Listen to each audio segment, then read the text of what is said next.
करवा चौथ, जिसका इंतजार सुहागिन महिलाएं साल भर करती हैं। आज यानी कि 1 नवंबर को वो दिन आ गया है।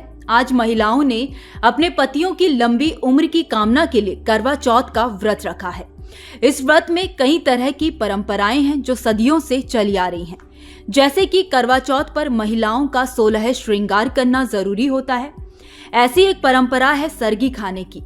विवाहित महिलाएं इस व्रत की शुरुआत सरगी खाने से करती हैं। सरगी खाने की परंपरा में घर के बड़े बुजुर्गों का आशीर्वाद शामिल होता है।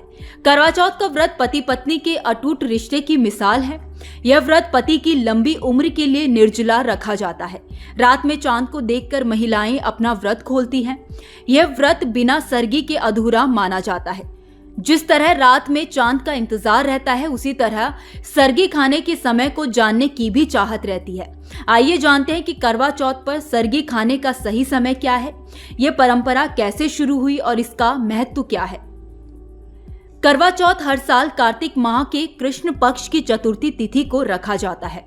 चतुर्थी तिथि का आरंभ 31 अक्टूबर को रात 9:31 से हो रहा है और चतुर्थी तिथि का समापन 1 नवंबर को रात 9:20 पर होगा।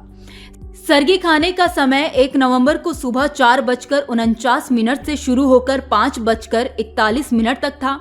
यह समय सरगी खाने के लिए सर्वोत्तम था। अब बात करते हैं करवा चौथ में सरगी खाने का क्या महत्व है।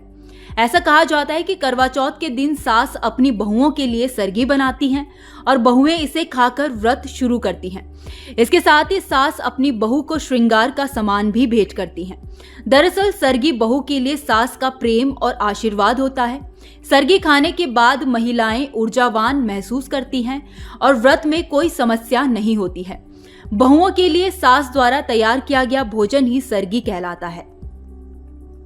दरअसल सरगी को लेकर एक पौराणिक कथा है। बताया जाता है कि माता पार्वती ने करवा चौथ का व्रत किया था।